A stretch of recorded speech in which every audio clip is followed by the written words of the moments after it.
10 सवाल का डोज सोने से पहले रोज, इस सीरीज का ये 5वां वीडियो है। लेकिन इस वीडियो में हम लोग केवल 10 सवाल नहीं देखेंगे, यहाँ पे थोड़ा सा अलग देखेंगे। आज मैं आपको जो सीबीएसई ने जारी किया है सैंपल क्वेश्चन पेपर और उसका मार्किंग स्कीम जो सीबीएसई की वेबसाइट पे अवेलेबल है, उसके बारे में बातचीत करेंगे कि आपका जो टर्म 1 एग्जाम होने वाला है वो एग्जाम कैसा होगा, कितने क्वेश्चन आएंगे और आपको कितने अटेम्प्ट करने हैं, कौन सा क्वेश्चन मैंडेटरी है यानी कि आपको अटेम्प्ट करने ही करने हैं। इन सारी बातों पर चर्चा करेंगे, प्लस कैसे सवाल आए हैं जरा उनको भी देखेंगे और उसका सही आंसर क्या होगा वो भी देखेंगे। आइए शुरू करते हैं। तो देखिए, इस बार जो आपका टर्म 1 एग्जाम होगा उसमें टोटल जो होंगे वो 3 सेक्शन होंगे, यानी कि जो पूरा क्वेश्चन पेपर होगा वो 3 सेक्शन में डिवाइडेड होगा, सेक्शन ए, बी और सेक्शन सी। सेक्शन ए में टोटल क्वेश्चन 24 होंगे, जिसमें से आपको 20 क्वेश्चन अटेम्प्ट करने हैं। ध्यान देना है, टोटल क्वेश्चन होंगे 24, जिसमें से कोई 20 क्वेश्चन जो आपको अच्छा लगता है, जिसमें आप कंफर्टेबल है, आप उसको अटेम्प्ट कर सकते हैं। ये तो हो गया आपका सेक्शन ए वाला पार्ट। अब आइए जरा सेक्शन बी में।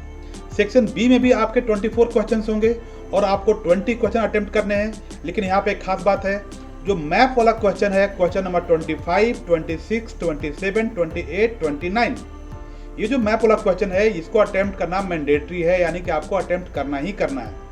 इसके बाद जो बचे हुए 15 सवाल है वो आप कोई भी अटेम्प्ट कर सकते हैं। तो जरा फिर से समझ लीजिए आप, सेक्शन बी में 24 क्वेश्चन होंगे, 24 क्वेश्चन होंगे।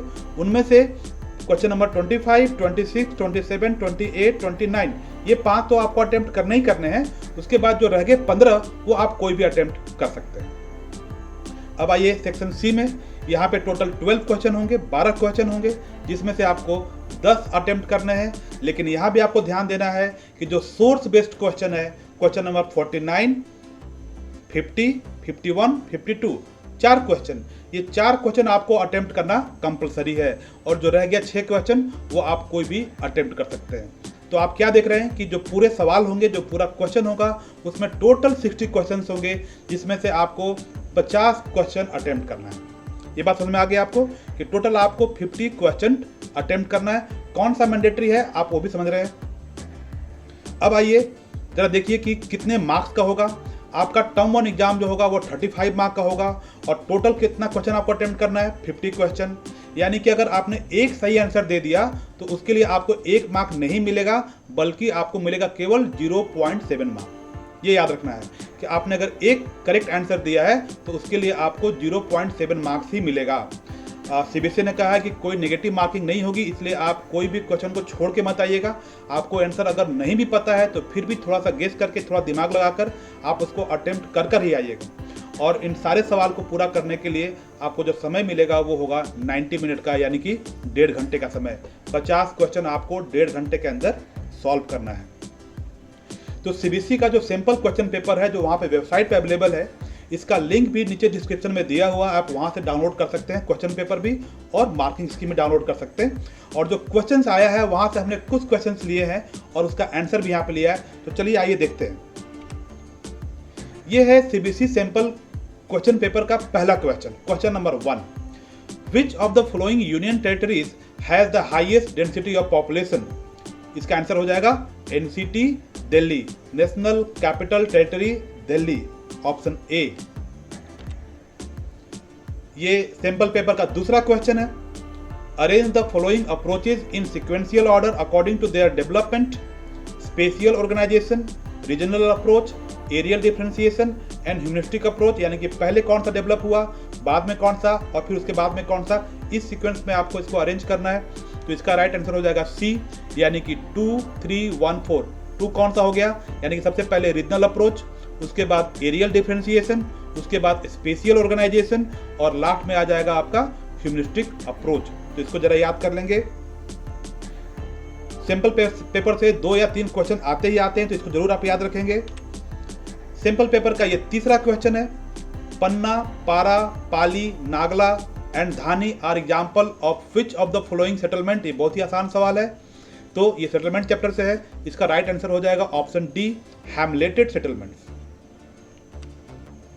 Question number 4, which of the following program sponsored by central government aims at enabling the rural population to conserve water for drinking, irrigation, fisheries and afforestation? तो यहाँ पे इसका सही आंसर हो जाएगा हरियाली। ध्यान दीजिएगा, जितने भी वाटर स्टेट डेवलपमेंट प्रोग्राम है जो सेंट्रल गवर्नमेंट जिसको चलाया है उसका नाम हरियाली है।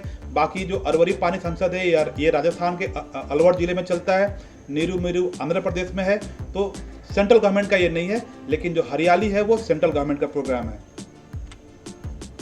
ये है question number 5। Population of India according to occupation can be categorise into. कितने कैटेगरी में आप पॉपुलेशन को डिवाइड कर सकते हैं ऑक्यूपेशन के आधार पे? तो ऑक्यूपेशन के आधार पे सेंसस ऑफ इंडिया पॉपुलेशन को 3 भागों में बांटती है। ऑप्शन ए यहाँ पे राइट आंसर हो जाएगा, main workers, marginal workers, non workers. Main worker का डेफिनेशन भी आपको पता होगा कि जिनको 183 डेज से ज़्यादा काम मिलता है वो मेन वर्कर, जिनको 183 डेज से कम का काम मिलता है वो मार्जिनल वर्कर, और जिनको साल में एक भी दिन का काम नहीं मिलता है उसको हम नॉन वर्कर कहते हैं। क्वेश्चन नंबर 6 देखिए, Who among the following developed the concept of human development? Human development concept अवधारणा का जनक या आप कह सकते हैं जन्मदाता किसे कहा जाता है? इसका सही आंसर हो जाएगा doctor Mehboob ul Haq. Question number 7, Which one of the following is not a plantation crop? Plantation crop इनमें से कौन सा नहीं है? प्लांटेशन एग्रीकल्चर जो कि पहाड़ के ढालों पर की जाती है, इक्वेटोरियल एरिया में की जाती है जहाँ पे अधिक गर्मी और अधिक बारिश की जरूरत पड़ती है, तो वैसे में कौन सा क्रॉप नहीं है उससे संबंधित? तो यहां पे इसका आंसर हो जाएगा व्हीट, गेहूं। Question number 8, which of the following best describes development? Development का सही परिभाषा इनमें से कौन सा है? तो सही आंसर हो जाएगा C, a positive change in quality. याद रखिए, चेंज तो होना ही चाहिए, बट चेंज कैसा होना चाहिए? पॉजिटिव होना चाहिए, और दूसरी बात क्वालिटी में चेंज होना चाहिए। Question number 9, Which of the following program is launched by the present union government for cleaning of river Ganga? यहाँ पे राइट आंसर हो जाएगा ऑप्शन बी, नमामि गंगे। देखिए, इसके पहले जो प्रोग्राम था उसका नाम था गंगा एक्शन प्लान, तो अब जो प्रोग्राम चल रहा है वो उसका नाम है नमामि गंगे, तो ये बड़ा ही इंपॉर्टेंट बात है। क्वेश्चन नंबर 10 देखिए, Which of the following mainly is not an industrial city? 4 शहर का नाम दिया हुआ है, उसमें से 3 इंडस्ट्रियल टाउन है, इंडस्ट्रियल सिटी है, एक नहीं है। कौन सा नहीं है? ऑप्शन सी, चंडीगढ़ जो है वो इंडस्ट्रियल सिटी नहीं है। Question number 11, which one of the following is not a method of mining? Mining का एक मेथड नहीं है, ये बताना है। तो shaft mining, open cast mining, underground mining, ये सब तो माइनिंग के मेथड है ही। सही आंसर क्या हो जाएगा? सही आंसर हो जाएगा option D, refining. Question number 12, according to census 2011, which of the following depicts the percentage of the level of urbanization in India? 2011 जनगणना के अनुसार भारत में जो अर्बनाइजेशन है, नगरीकरण है, उसका क्या परसेंटेज है? तो इसका सही आंसर हो जाएगा 31.16। देखिए, बिल्कुल ये याद करने वाली चीज़ है, आपको याद करना होगा, आपको रट जाना होगा, उसके अलावा कोई दूसरा ऑप्शन नहीं है, इसको आप याद कर जाइए। Question number 13, according to census of India migration is enumerated on which of the following basis? किस आधार पे माइग्रेशन में लोगों की गिनती की जाती है? तो देखिए, यहाँ पे 2 तरीके हैं, 2 मेथड से गिनती की जाती है, और वो कहलाता है प्लेस ऑफ ओरिजिन और प्लेस ऑफ रेजिडेंस। तो आप दे देंगे इसका आंसर सी। अब देखिए, जो सिंपल पेपर का 15वां क्वेश्चन है, 14वां क्वेश्चन थोड़ा सा कंफ्यूजिंग है, इसलिए उसको मैंने स्किप कर दिया है। 15वां जो क्वेश्चन है, coffee plantation in Brazil are known as. Brazil में जो कॉफी की खेती की जाती है उसको क्या कहते हैं? उसको कहते हैं फेजेंडाज। ऑप्शन सी यहाँ पे राइट आंसर हो जाएगा। Question number 16, who among the following is related to capability approach? देखिए, ह्यूमन डेवलपमेंट के बहुत सारे अप्रोचेज हैं, उनमें से एक अप्रोच का नाम है कैपेबिलिटी अप्रोच। किसने दिया यह अप्रोच? तो नाम हो जाएगा यहाँ पर option B, professor Amartya Sen ने दिया। Question number 17, which of the following areas of our country are deficient in rainfall and are drought prone? Bharat में कौन से ऐसे क्षेत्र हैं जहां पे बारिश कम होती है और वहां पर सूखा की संभावना ज्यादा रहती है? तो इन 4 क्षेत्रों में से जो सही आंसर आ रहा है वो आ रहा है option B, Deccan plateau. Question number 18, which of the following colonial superpower had monopoly over sugarcane plantation in Indonesia? Indonesia में शुगर केन की खेती ज़्यादातर किस यूरोपियन कंट्री ने की, किन यूरोपियन लोगों ने किया? तो आप यहाँ पे नाम दे दीजिए डच। ऑप्शन सी यहाँ पे राइट आंसर हो जाएगा। Question number 19, which of the following is a good example of fort town? Fourth town का एग्जाम्पल पूछ रहा है आपसे, तो यहाँ पे सही आंसर हो जाएगा Jaipur. Question number 20, which one of the following concept is related to naturalisation of humans. तो ये पहले भी आपने अगर किया होगा इस क्वेश्चन का सीरीज, तो वहां भी ये सवाल आया था। तो इसका सही आंसर हो जाएगा option A, environmental determinism. Question number 21, which one of the following is the main feature of rural settlement. Rural settlement की पहचान क्या है? पहचान है option A, derive economic need from primary activity. ये बहुत इंपॉर्टेंट है कि देखिए जो रूरल सेटलमेंट होता है वो छोटा होता है, ये बात समझ में आती है, लेकिन जो मेन पहचान है, जो उसका मेन फीचर है वो ये है कि वहाँ के जो लोग होते हैं वो प्राइमरी एक्टिविटीज पे डिपेंडेंट होते हैं। Question number 22, which of the flowing sectors has used the highest percentage of total water in India. बहुत सारे जो सेक्टर्स है उनमें से सबसे अधिक पानी का इस्तेमाल किस सेक्टर में किया जाता है? तो आंसर हो जाएगा आपका ऑप्शन सी, एग्रीकल्चर। एग्रीकल्चर में सबसे अधिक पानी की जरूरत पड़ती है, उसका इस्तेमाल होता है। Question number 23, who among the flowing has introduced the concept of neo determinism. भाई नियो डिटर्मिनिज्म, नौ निश्चयवाद अवधारणा की प्रतिपादन किसने किया? तो नाम हो जाएगा यहाँ पे बी, ग्रिफिथ टेलर ने किया। इसको आप स्टॉप एंड गो डिटर्मिनिज्म भी कहते हैं। अब देखिए यहाँ पे कुछ मैप के आधार पे कुछ क्वेश्चंस बनाए हुए थे, तो मैंने उसको स्किप कर दिया है।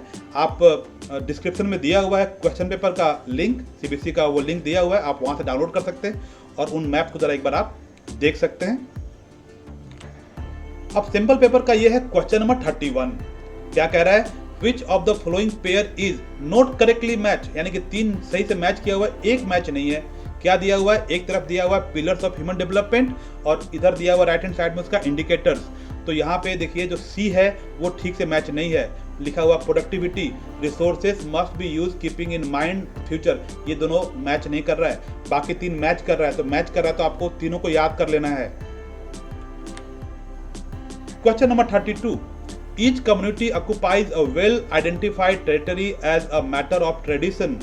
Above mentioned line is an important characteristics of which of the following activity। किससे जुड़ा हुआ है? ये जुड़ा हुआ है बी, नोमैडिक हर्डिंग से जुड़ा हुआ है। Question number 33, which of the following statement is not true regarding the smart city mission। कह रहा है 3 स्टेटमेंट तो सही है, बट एक स्टेटमेंट स्मार्ट सिटी मिशन से नहीं जुड़ा हुआ है। तो कौन सा है वो वाला?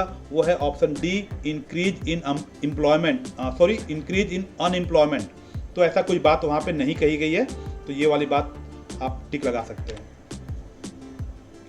Question number 34, which of the following is not an environmental consequence of migration.